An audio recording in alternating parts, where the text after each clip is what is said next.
Hey everyone. Thank you for joining us. My name is Carlos and I'm the founder and CEO of Product School. Today I have on the show a very special guest. Her name is Christine Itwaru and she's the Director of Product Ops at Pendo. Hello, Carlos. Good to see you again. Good to see you again. Thank you for joining us. I remember first time you participated in a Product School event was in 2018 when in-person conferences were a thing. And really awesome to have you. So thank you for joining us again. Yeah, I'm super happy to be here. This is going to be fun. Cool. So we're going to talk about all things product ops, product-led growth. I think there's, when we started in product, there was just one thing, it's called product management, maybe, and still some people confuse that with project management. And now we're seeing the decentralization of product and so many different options, which I think is a good thing. So why don't we start with your personal story? How did you get started? Sure. I love telling this story because it's one of those things that reminds me that things are meant to be. And so I am a native New Yorker, now live in Raleigh, been here for almost 3 years. And I got my degree in marketing with a concentration in finance from St. John's University in Queens, New York. I always figured that finance was the right thing to do. Being a New Yorker, that's where the money is, that's where the excitement is. But I was like, I kind of do like marketing a little bit more. And I followed more of the marketing path. And didn't really end up liking it. And then I didn't think or remember much about my finance concentration. And a girlfriend of mine said to me, hey, do you want to come and work at Jefferies, which is this investment bank, Wall Street firm? And so I was like, sure, except, don't have much experience there. And she's like, well, your marketing asset is what we need. Like you as an asset in marketing, so it'd be great. So product marketing enablement, that sort of thing. And so I took the job, and it was for an internal proprietary system that the team was building at the time.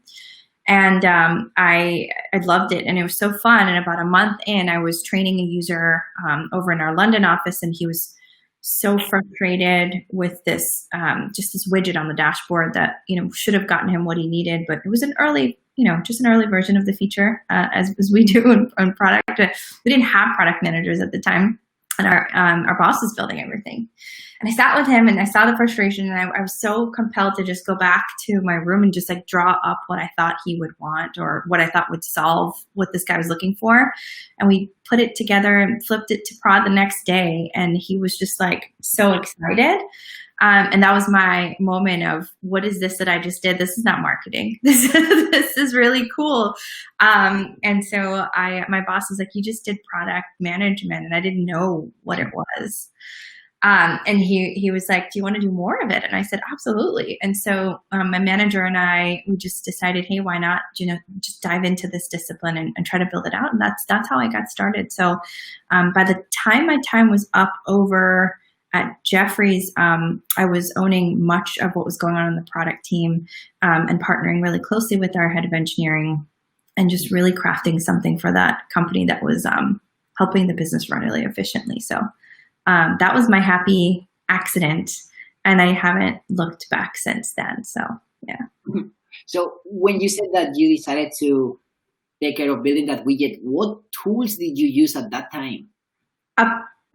A napkin, Carlos. I went back to my hotel room after that day, and I felt this pain from him, and I was like, oh, we have to do something, and it seems so simple, and I just put a little sketch on a napkin and took it to my boss the next morning, and then that was it. He was like, I think we could do this, and we did. And that was it. So the tool, if you don't have to have something fancy, like that was just the most valuable thing to him. And then we ended up pushing it out to the masses, right? So all of our equity research analysts were leaning on that. It was really great. That's really cool to hear, because of course now there are many more tools and options out there, but it's not about the tools. Sometimes it's just about, that creativity and being resourceful to get something done, no matter how or what. So, I'm based in San Francisco, and my story is almost the opposite. I come from an engineering background, and this is when people said that in order to be a product manager, you have to know how to code. Obviously, that's a myth now. But I'm curious to hear from your perspective in New York. Did that become a thing, like for people in finance to now start getting more into product? Have you seen a trend there, or were you kind of the outlier? back then I was an outlier. Today, I'm seeing a rise in product management and the discipline, either through the words product manager, product analyst. I don't know. I saw another one last week that was really interesting, and I was like, well, I was listening to this person articulate what they do, and I was like, that's a product manager role. But he's like, yeah, that's not what our company calls it. So I see it transitioning more over to having product management be a core focus of a company. But yeah, I would say back then when I started, it was almost 10 years ago. It was definitely niche. And I think the big thing for me was, how do I learn the business side as much as I need to in order to drive success? But today, I think we're seeing a lot more, how much of the tech side do I need to know in order to drive success? So that's an interesting shift.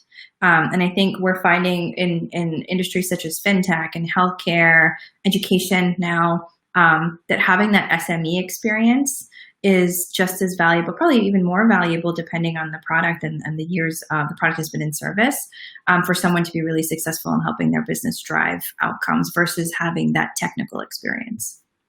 So how did you educate yourself on the areas of product management that you didn't have much experience? We spent a lot of time just digging into what some of the like West Coast Silicon Valley companies were doing. It was really early days for us, and when we started looking at product management, we realized it's been around for a really long time. Let's call it like the 70s and its core formation. But we started to try to find something that would work for a tech company, not a tech company, sorry, a finance company that would fit sort of like a fintech mold. So we had to kind of craft our own. And I think that's something that's really important too for product teams and product managers is there's no one size fits all model that's going to help your business succeed. So, leaning into core product principles, solving pain, measurement, tracking KPIs, all of those things are necessary, but the translation of that business to business is going to shift, if that makes sense. Yeah, and I like what you mentioned at the beginning of being a subject matter expert, especially for people who are trying to break into product. If they don't have the official title, they know on something. The recruiter needs to know what type of value you will add right away, and looking at industries where you have some experience, even if it's in a different role, can move the needle. Yeah. I mean, I know people now who did not have any product experience, come from different backgrounds, like engineering, for example, as you said, yours is, and they just feel passionate enough about the customer set that they want to serve, that they feel like driving the outcomes for the customers is enough for them to get them started. And that's really interesting because that helps them move. In my opinion, it helps you move a whole lot faster when you have that domain expertise or the passion for driving the results for the customer. So I'm curious now to learn more about your own personal growth, because now I understand how you broke into product from more of a finance and marketing background, and now you are at a company that is building products for product people across many industries, right? So that's very meta. They're building products for product people. So how do you make that full transition now to really a high-tech company? Oh, yeah. I'm a firm believer. Again, like everything happens for a reason and everything's meant to be. And so when I left Jefferies, I went over to another company that was more fintech focused and served external customers. So my primary role in product management was our internal user base. And I shifted over to serving close to 50 customers in the finance space. And I was finding that as much as I love doing the product side, or as much as I love doing what I was doing, building teams, management, I absolutely love being a manager. I wasn't as thrilled about what it is that I was putting out there to the world. Meaning, to me, it didn't speak to me as a product person. Like, okay, this is something that's thrilling me in terms of a product. It was exciting in terms of the outcomes it was driving for my customer, which is really great. But the subject itself in finance was not to me. And that's interesting because I took that concentration in finance because I said, this is the way I'm going to need to go in order to succeed.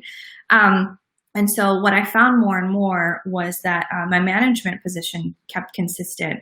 And the one thing that I kept leaning into was how to drive really good outcomes for our customer and lean into the pain. And so that just is core to product, I think. And what was going on was I didn't feel like I was solving enough of that pain.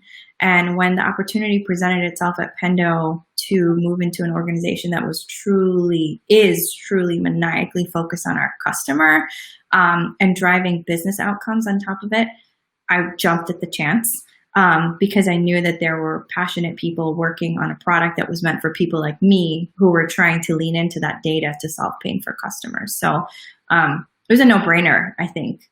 You're right. It's very meta. And I think that that's what makes it super exciting. And everyone that we talk to asks that question. It's like, what does it feel like to work for a product company that serves product managers?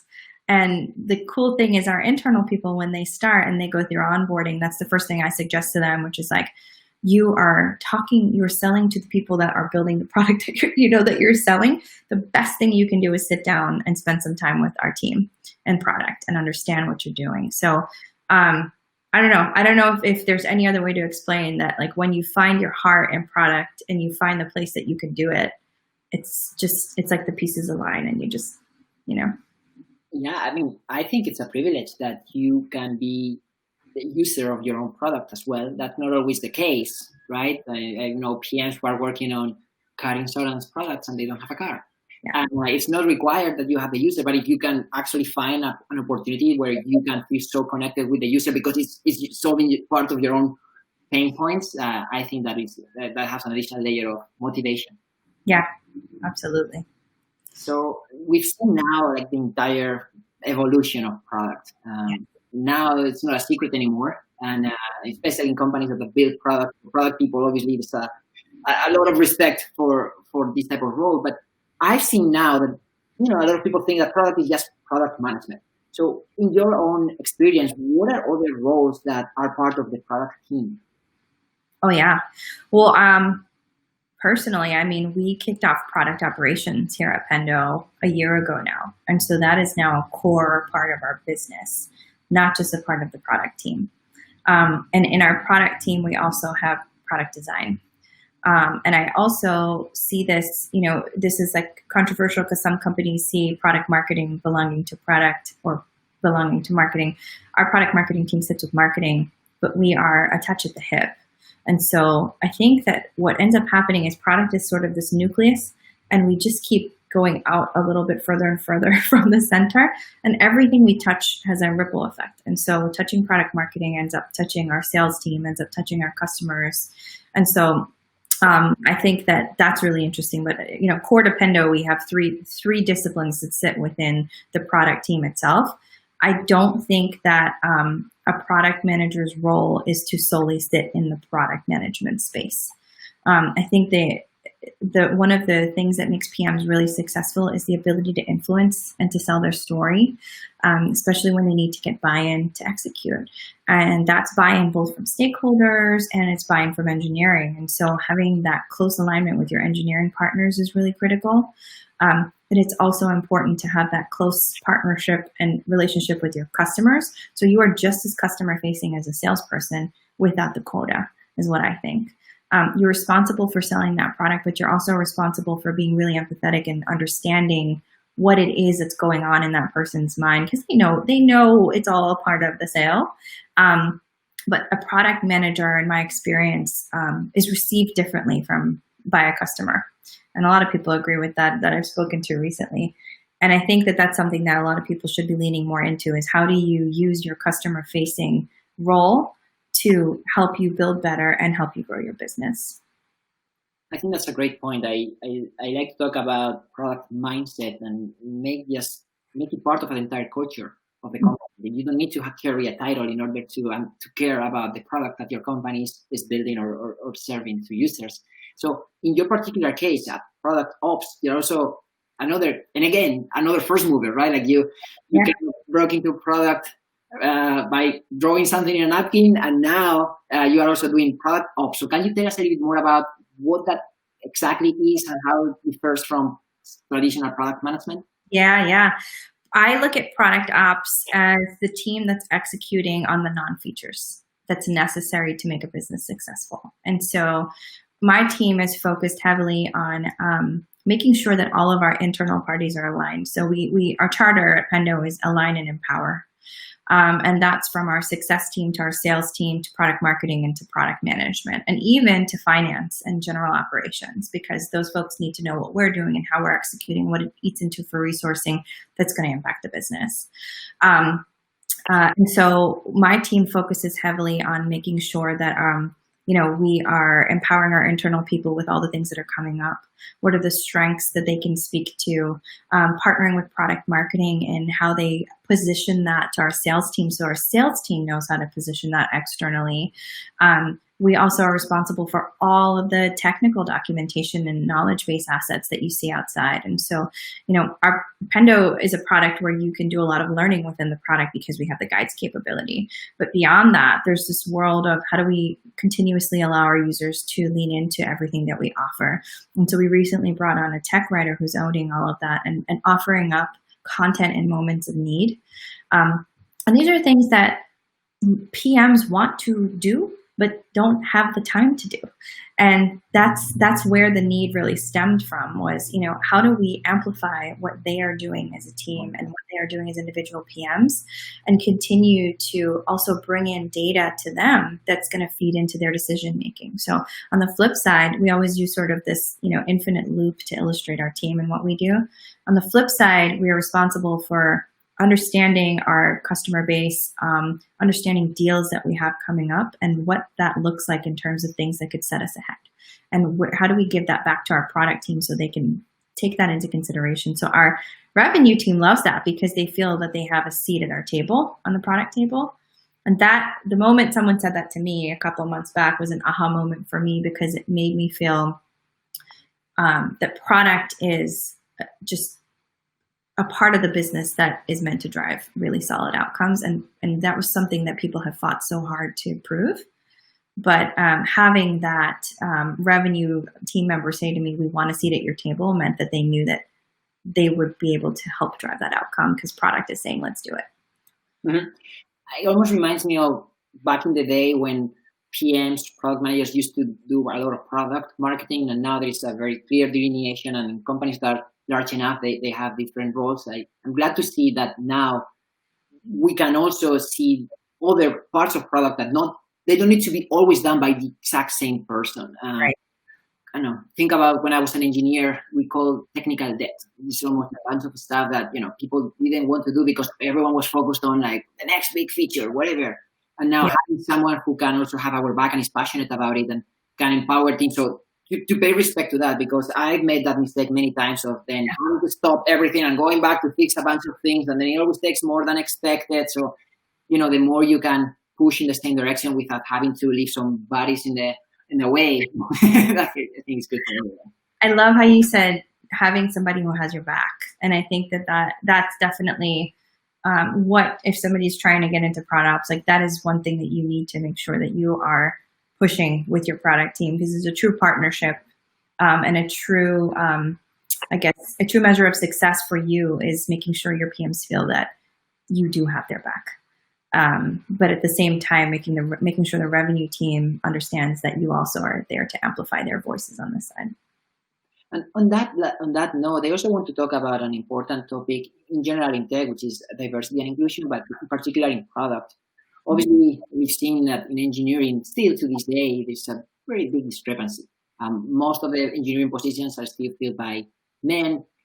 I assume that in product, it's a little better, but still not 50-50. So I want to hear your take on the current situation and what else we can do as an industry, but also individually to increase the diversity and inclusion in product.